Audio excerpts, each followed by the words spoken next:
Francois, would you mind handing me my popcorn, please? Oh, thank you. Oh, God.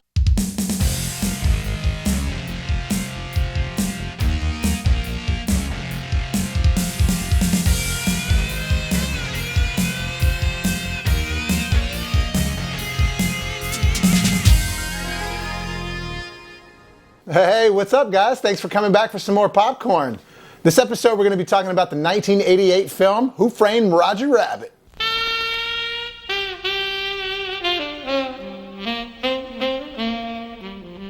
Directed by Robert Zemeckis and produced by Steven Spielberg. Starring Bob Hoskins, Christopher Lloyd, Kathleen Turner, and Charles Fleischer. And released by Touchstone Pictures, which is basically Disney. Disney owned Touchstone. It was kind of their avenue to release stuff that didn't have to be so quite kid-friendly. Now, Spielberg and Zemeckis had already been a dynamic duo by doing Back to the Future. And this is the one they did in between Back to the Future 1 and Back to the Future Part 2. The only way really to describe this movie is that it's a masterpiece and it was a milestone in visual effects. While it wasn't CG effects, it was cartoon effects mixed with the real life action. And we had seen this stuff, but never to this quality and this level. And when we see the movie, they deliver. It was full of cartoons mixed with live action. Tunes gets them every time. This whole movie basically is an homage to crime dramas / crime thrillers back in the day. It's laced with comedy and a little romance. It's basically just an old school whodunit type crime drama. The whole time there's new twists being added to the plot and new things that you're discovering and mysteries you're discovering to deepen who's doing these things. It takes place in the 40s, depicting Hollywood in the 40s. This is a world that coincides with cartoons that are real life and real life humans. You just accept it. That's part of what you're going to see the movie for. If somebody didn't know about this movie and I was describing it to them, I would just say it's basically a cartoon come to life that's a crime drama laced with a smidgen of comedy and romance. And the fact that Disney was able to get all the licensing that they had in this movie, getting Warner Brothers characters like the Looney Tunes, and then also using the Disney characters and just combining them all into this like huge cartoon world that exists within the real world. It took a lot of effort on their part to make this happen. But Roger Rabbit, I'm amazed they didn't do more with this character. To me, he's the funniest cartoon character that's ever existed. As far as like cartoon characters like Bugs and Mickey and Donald Duck and all that stuff. To me, Roger Rabbit is still by far the funniest. I love his scream. Every time he screams, it is so over the top, even if it's for the most minute thing. He's just... So pretty quickly we get introduced to Eddie Valiant, who's played by Bob Hoskins. And he's this like old washed up detective that's always drinking. I think now he's a private eye. But they're painting the picture that he had some sort of a past. He's talking to this guy named R.K. Maroon, who owns Maroon Cartoons. That's a great name for a guy that owns a cartoon studio, R.K. Maroon. And he's referring to this guy named Marvin Acme, who owns Acme. We all remember Acme. It was in all the Looney Tunes. Hell, any load of bricks they ever dropped on anybody in Looney Tunes, it was by Acme Bricks. Everything the Wile E. Coyote was trying to do to kill the Roadrunner was all made by Acme. You're starting to see the tone and flavor of this movie set up right away when Valiant's talking to R.K. Maroon. Maroon asks Valiant, "How much do you know about show business, Mr. Valiant?" Only there's no business like it. No business I know. I mean, that stuff's just kind of clever and funny, and as a kid, I loved it. So Valiant leaves, and he's roaming around the city, and he goes into this alley, stumbling upon this underground bar. It's like an underground bar of tunes serving and entertaining humans. And I can't help but think that there's some sort of parallel with like segregation or something like that with this movie, just depicting the tunes having to sort of work for the humans. It's just me thinking over the top about it. I think that there might be something there. The movie is actually based on a book from 1981 called Who Censored Roger Rabbit by Gary K. Wolfe. I'd have to dig a little deeper into that novel. I'm not a big novel reader. He ends up running into Marvin Acme and sitting down with him, and Marvin Acme squirts this like ink all over him, and then it's disappearing ink. He's just pulling gags with Acme toys and gadgets. And it's super cool how they have Donald and Daffy with the dueling pianos, and it ultimately just starts accelerating with them going from dueling to pianos to just trying to kill each other.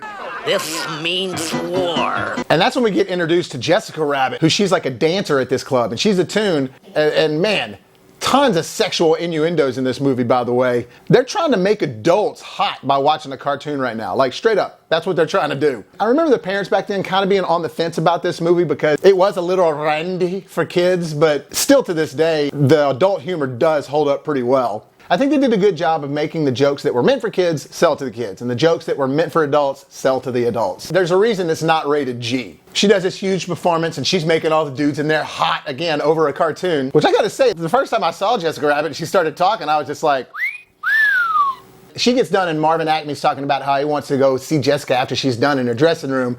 Well, Valiant follows him down there and follows Jessica down there. And then he hears him talking about wanting to play patty cake. You know, there's like, oh, go back to my room and play patty cake. And then Valiant gets pictures of her and he's just like, you gotta be kidding me. You gotta be kidding me. Well, he goes back and shows Roger at Arcade Maroon Studios and patty cake, baker's man. they were actually playing patty cake.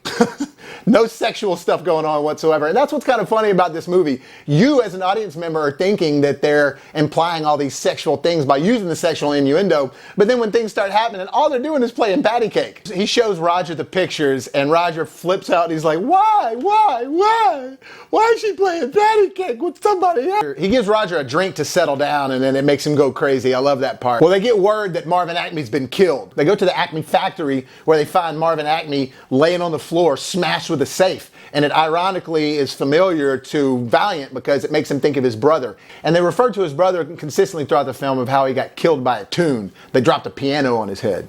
This is like dredging up old memories for Valiant. So when Valiant's walking in there looking at everything and he's trying to size up what's happened here in the murder, all these cops are there and they're ragging on Valiant for being a washed up drunk. They're calling him Jack Daniels, making fun of him because he was always kind of on the tune side a little bit and he always helped tunes. And that's when we get the intro to Judge Doom and the Weasels. Oh, I love those guys, especially the Weasels and their laughs. And Jessica Rabbit comes in there and slaps Valiant in the face and basically, why did you show Roger those pictures? And we also get introduced to the dreadful dip.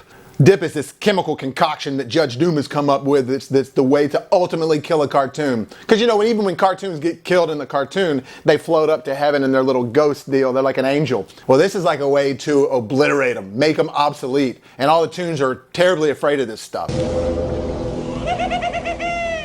Valiant decides to go back to his own crib, and as he's getting there, Baby Herman, who we see from the opening short of the movie, and that short is awesome because in that short it's really cool. You immediately get to see who Roger is in the short. All the tunes in this are actors. Their purpose in life is to make people laugh. That's their whole thing. But Baby Herman in that opening short is a baby, and then when you see him at the end when they yell cut and they're done, he's like talking all and he like smokes a stogie, talks like an old New Yorker or something. You're crying out loud, Roger! How many times do we have to do this damn scene? But Baby Herman is sitting there defending Roger, telling Valiant, Roger didn't do this, I'm telling you. It's like Roger's a good guy.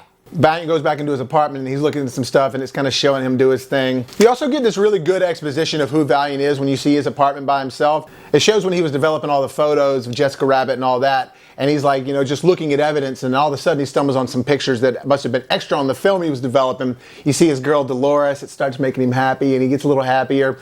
Then you see pictures of him and his brother. And then he gets real drab and sad. And then you start to see pictures all over the office of him and his brother. The fact that they had a detective office together. And then you see like the empty chair across from the desk. Shows he's got a wild turkey bottle on the desk. Does a really great job in a few seconds of describing who this character is. And again, Zemeckis was just like Spielberg with that stuff. He did really good at exposition. Valiant's about to go to sleep. And lo and behold, he finds Roger hiding in his bed. You know, this is weird to say about a cartoon, but Valiant and Roger have a great chemistry. Like immediately you love watching them together. It's kind of like a buddy cop movie. One of them's annoying and one of them's cool. You got one that's always getting into shenanigans and up to no good and can't help but get into trouble. And the other one's always level-headed and able to save the day. I mean, they do a really good job with a cartoon and a human in this. And all the effects, again, really hold up. The interactions with the humans in the cartoons, the way they grab each other and just the way things are affected. Like if a cartoon hits something, it moves and vice versa. If you haven't seen this movie since like DVD or VHS even, totally recommend checking out this Blu-ray. It's 2 discs. It's got a bunch of different shorts that are just like the opening short in the movie. And just the behind the scenes stuff on here is really, really cool. And it looks amazing. The film itself looks so much better than when I remember watching it on DVD. All kind of shenanigans ensue at this point once Roger and Eddie are together in his apartment. They end up leaving and they go to his girlfriend Dolores' restaurant. That's where we get another classic line where he's walking in and they do the, is that a rabbit in your pocket? Or are you just happy to see me? But tell me, Eddie, is that a rabbit in your pocket or are you just happy to see me? Roger and Valiant are having to hide in this side room while Judge Doom and the Weasels come into this restaurant. And they're being terrorists-like, you know. Doom's coming in there and everybody's afraid of him. They're basically framed Roger Rabbit for the murder of Marvin Acme. Well, Judge Doom ends up luring Roger Rabbit out of there with the whole shaving a haircut 2 bits thing.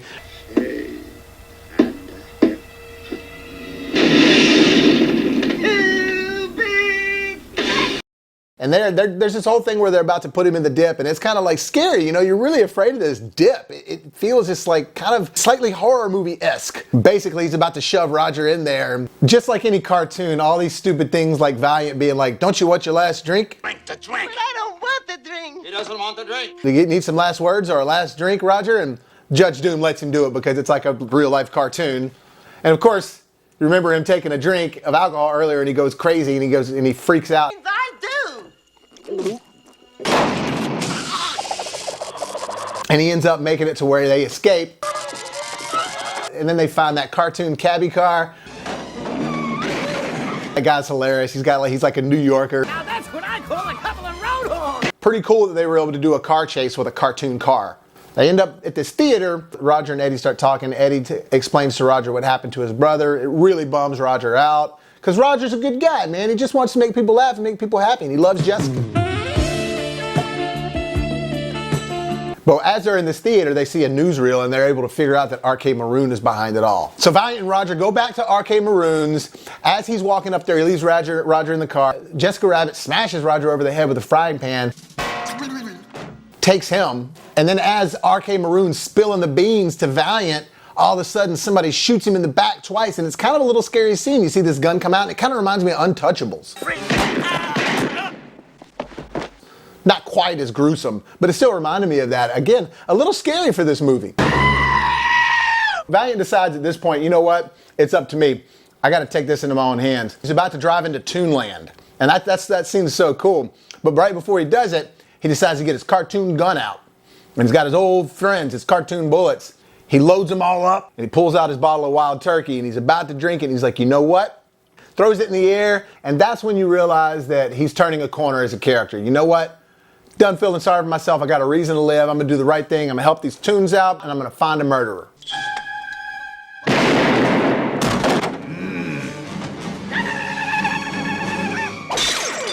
Well, when he drives into Toontown, man, it is trippy. It's funny, and it's cool, and it's fun, but it's trippy. But little things that it's, again, very cartoony, because he's in Toonland now, walks into this bathroom, and then he walks in, he sees on the wall, and it says, for a good time, call Alice in Wonderland. Then he jumps off the top of this cartoon building, and he's falling, and next thing you know, Mickey Mouse is on one side, and Bugs Bunny's on the other side, and they're skydiving next to him. Me. What's up, Doc? Jumping without a parachute? Kinda dangerous, ain't it? Yeah. And they hand him this spare tire. He thinks it's a spare parachute. Just all kinds of cool, fun, trippy stuff like that. Valiant ends up meeting up with Jessica in Toonland, and she starts telling him that Judge Doom was the killer. She kind of unravels the whole thing, why she hit Roger with the frying pan to save him. The photos that were taken of him were set up with her and Marvin, and all this stuff that basically is portraying him to be innocent and showing that Judge Doom is the actual villain, which I feel like that all of us kind of knew that when you're watching this movie, but that's part of the fun of it. You want to hate Judge Doom throughout the movie. By the way, I haven't said this yet, Judge Doom, played by Christopher Lloyd, phenomenal.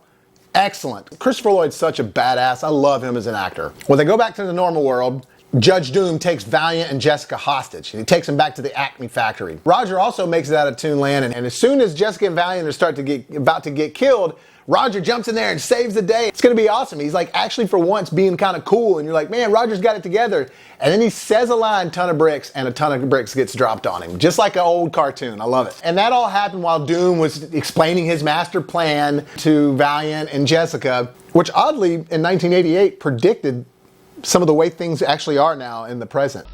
A construction plan of epic proportions. They are calling it a freeway.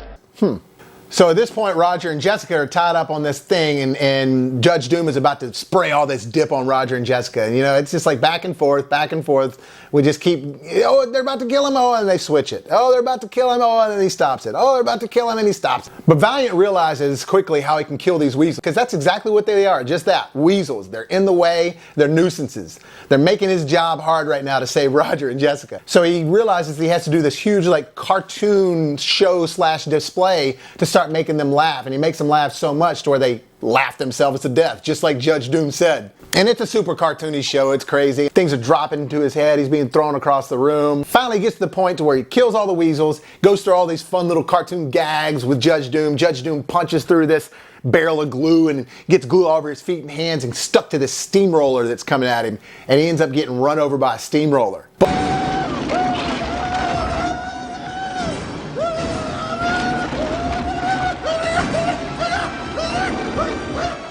But turns out that Judge Doom is a cartoon. He walks over to this like helium pump or whatever, puts it in his mouth, and it's very creepy. The rubber whatever suit they had of Judge Doom and Christopher Lloyd, really creepy. But his eyes pop out and he turns around and he's got these cartoon eyeballs that are red and white, and they start poking out like daggers.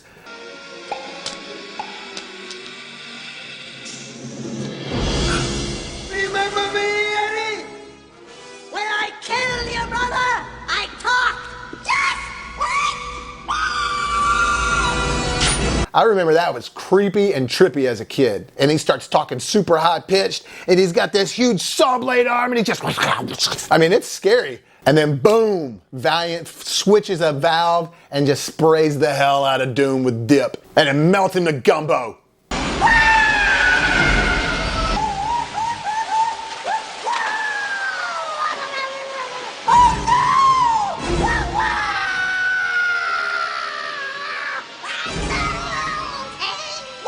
And then as that's happening, the machine that was spraying the dip has been moving, goes through this brick wall where it essentially kind of like frees Toonland. Again, underlying segregation themes in this movie. Toonland and the humans can coincide now completely as one, never have to worry about Doom. Turns out this love letter that Roger had on him the whole time that they didn't realize was important had the last will and testament written on it in the disappearing, reappearing ink that Marvin Acme had. Yeah, we found out at this point that disappearing ink was reappearing ink. But it's a super happy ending at that point. And then what's really cool is at the very end, you get to see the... That's all, folks. That's all, folks. I like the sound of that. That's all, folks. Porky Pig at the end. Sweet. And there we have it, Roger Rabbit. Phenomenal movie. Like I said, a masterpiece. So much fun to watch. Nice and tight and short, too. Under 2 hours. Flows really well. Looks beautiful on this Blu-ray, so check it out. Roger Rabbit. Oh yeah, that's the movie Butter Popcorn. Guys, if you enjoyed watching this, don't forget to hit the like and subscribe button down below. Really appreciate it. Trying to boom up this channel so I can give y'all more reviews. And also, look for BrassReel Brothers on Facebook. You can find me at Twitter, BrassReel Bobby at BrassReel. Don't forget to tune in for the next video, my #1 movie of all time, Goonies. Hey, you guys! So don't forget to tune in for that one. And remember, life gives you lemons, make some hot, fresh popcorn. Thanks, guys.